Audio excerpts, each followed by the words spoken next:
welcome to the next episode of the Bass Central Podcast. Today I have Edwin Evers, doesn't even need an introduction, Bassmaster Classic champion, and today we're going to talk about Grand Lake. That's our next college tournament that we're going to have. It's the Major League Fishing National Championship, and none other to talk about Grand Lake than Edwin Evers, so I'm really glad to have you today. Yeah, glad to be on here. Yep, nice to meet you, and it's going to be a fun tournament. You know, Grand can be super fickle, though, the first week of March. I'm a little nervous, for you guys. Sometimes it can be really good, and there's times and years that it can be the toughest week of the year. So I don't want you to get too discouraged if you get over here and you don't get a lot of bites. Right. And, your Classic was the first week of March, and it seemed like to be a good week then. It was a great week for me. Yeah. It was a really good week for me, but, it wasn't easy. A lot of people think that you got to have 20 pounds, and you look back to it, I had 13 pounds the first day. I had the biggest stringer the second day with 17 pounds, and, that doesn't sound like a lot. Then, of course, the final day when you had the final great day of 29 pounds made up a lot of difference. Right, but even with you having the 17-pound bag, and that was your biggest bag, I mean, it was the biggest bag of the whole day. Right, that's kind of crazy for Grand. I mean, that's a small day for everyone overall. And the water was fairly warm that year. It was in the 50s, low to mid 50s. So this year's shaping up to be pretty cold. We'll just have to see what happens. We're several weeks out now, but I mean, next week it's going to be in the teens and 20s, even colder, single digits, and so.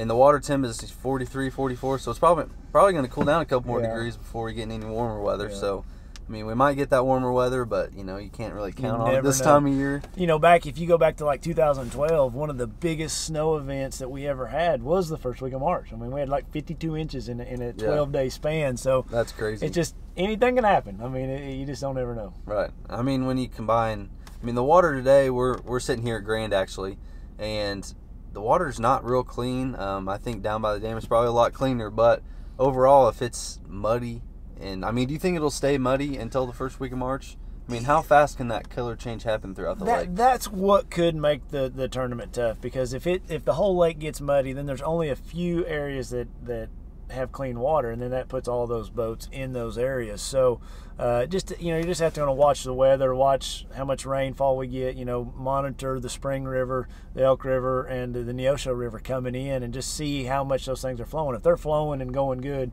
you got a lot of mud going through the lake.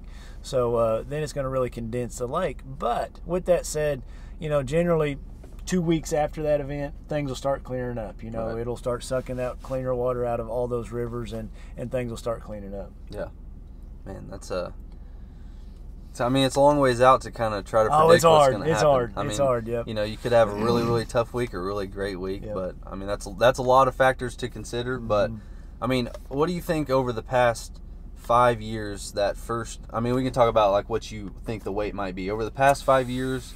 Usually that, first week of March kind of fishing. In general, there's going to be a couple, generally it's going to be like the winning stringer will be somewhere between 22 and 29 pounds. With that said, I have fished events over here the first week of March where there might be one 16, 17 pound bag, and everything else is like 4, 3, 4, and 5 pounds will get a check. Right. It could be brutal. And that's a 300 boat tournament, and 3 pounds get a check. So that's crazy. I fished. I remember the very first BFL I ever fished over here. It was one of those years, and it was super cold. And a friend of mine from down south, Jeff Reynolds, he came up. He caught one 5-pound bass, and he got like in the top 20 with 5 pounds in a BFL up that's here. Crazy. So it can be bad too. So. Right. And we have a 3-day tournament, so that helps things. I really like that. That takes a lot of the luck factor out, and so you've got 3 days that you need to catch them. Right. You can't pull up on one bank and own the tournament. You have to repeat that. Yeah. So that's going to be good for you guys. That's the best fisherman's going to win. Right. And so if it's going to be tough, would you suggest that all college guys sounds like focus on a limit, and that be the main focus of the week? Oh, I think for 3 days. Absolutely. Yeah, if you can get a limit, you're going to go a long ways 3 days in a row. Right. Every time. In my career, you know, I learned that it never takes as much as you think it's going to take. Right. Ever. Yeah. Ever. You know, especially when you have multiple day events. Right. And that's kind of crazy because a lot of guys might think of Grand being as, you know, being a big fish place where you can easily catch a 20-pound bag, which you can. But I guess that's not something that you can. I mean, 20 pounds, 3 days in a row is a lot more difficult than it sounds probably.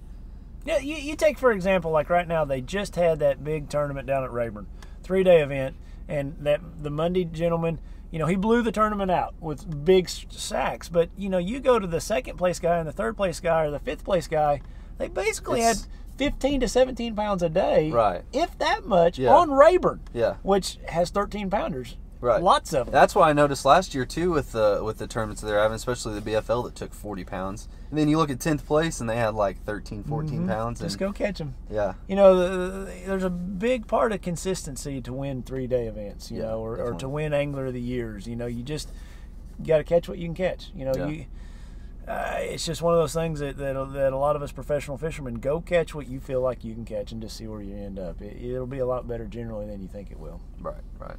I think that's what it seems like to me, a lot of college guys have grown up like I have with being able to watch all kinds of YouTube videos and, you know, watch YouTube videos of you and you get to learn from a lot of different pros.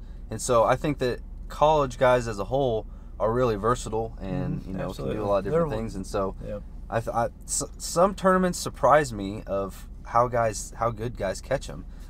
Just because I feel like as a group, I'm like, how did he catch 20 pounds on a day like this? But they do sometimes. It keeps us coming back. Yeah, definitely. So how many tournaments do you think you fished on this lake? Not as many as you would think. You know, if you were to ask me on Lake Texoma, that's where I grew up. And I would fish it every weekend. I'd fish 2 jackpots a week, and you know, I won a lot of boats down there. Like, that's where I got started. You know, then I didn't get married till I was 31, and once I got married, she's from this area, so I moved up here. And so, you know, everybody puts this big bullseye on me when I come over to Grand. Like, I'm really not the local favorite here because I have fished maybe 3, 4, 5. Like, we've only had, like, you can just go back and look at my record. You know, we've had 2 or 3 elites. We've had 2 classics. I fished maybe 1 or 2 or 3 other, like, tournaments with my son over here, and that's been it. Well, I'm sure it's hard whenever you're on tour and traveling to make time for those little tournaments. There's probably college students that have fished more events here than I actually have, you know. So I haven't fished over here that much as far as tournaments.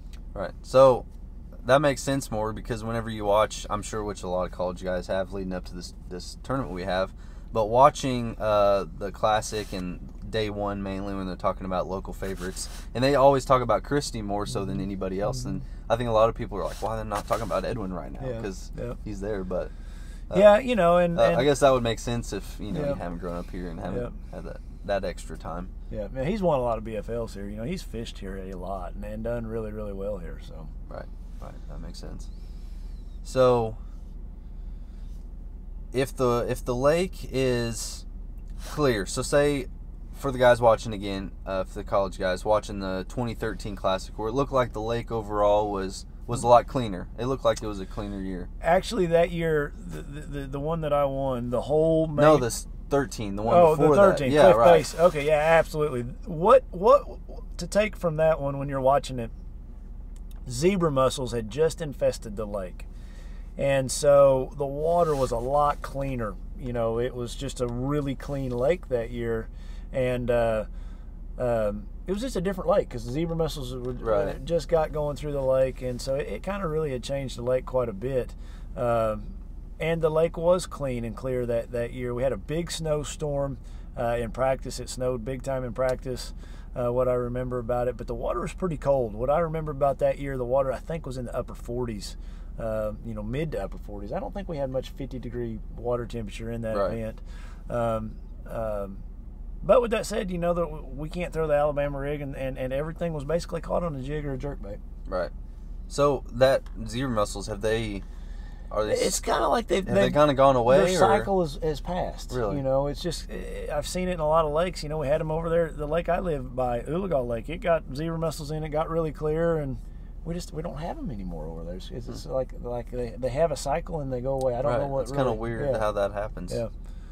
Seems like Grand might be a good lake for it since they're filter feeders, and so usually pretty dirty water. It seems like they'd flourish, but maybe not. So I think that's a good overview of what our tournament might be like. But so your first tournament is the Red Crest event. Red Crest at Lake Palestine over in East Texas. It's about a 24,000 acre lake full of stumps and full of big ones. I mean, we've never had any events there, and I'm super excited. You got to fish there very often? I've been there. I went down there kind of like you're here at Grand looking it over. I just went and looked it over, and I was just blown away by how awesome it is. Really? Catch some good ones? Oh, my goodness. I can't wait. Yeah, that's awesome. I mean, from everything we've heard, it sounds like it's just an untouched gem pretty much in Texas. Yeah, it's good. And, I mean, stumps like that, I mean, lakes that are filled with that, Toledo and Lake Fork, they just grow big bass. So it'll be a fun tournament to watch. Fun. And that same cold front's going to hit there this next week. Our event's the following week, so we'll be dealing with some of the same factors you guys are dealing with right here. Big cold front cooling the water off and all that stuff. Right. So it'd be really nice to have a really warm week that week. Oh, it'd be great. Make it a lot better for you guys. So, I guess I don't want to hold you any longer, and I'm going to get back to practicing. So really appreciate you chiming in a little bit, and hopefully that gives some information to other college guys that are fishing this tournament. So really appreciate you being on. Appreciate it. I think I actually did a couple YouTube videos over here last winter about that time, so you might keep that in mind just to maybe look at you guys. It was really early in my YouTube career, but and then I've been over here once this year. I did a jerkbait deal over here once this year. I never said what lake I was on, but it was actually on Grand. So just to help you guys maybe see some of that stuff to know what to expect. Right. Some of those other early events were all on lakes right here in this area. So, we mentioned Uchi, and we mentioned Ulagal and Spavinal and Hudson, and all those that I've done early in the year, all within like 20 minutes of right here. So right. You would get a good idea of kind of different time frames and what to look for. Right. And those lakes aren't grand, obviously, but they have a lot of similar characteristics. Absolutely. Yeah, right. Absolutely. And some of them are on Grand. Even if I don't say they're on Grand, I just don't like always giving it up where I'm at. Right, that way people can look behind you. And that's where he is. I found him. Yeah, that makes sense. So, all right, well, good luck. That'll wrap us up for us. Thanks for watching. Good luck, guys.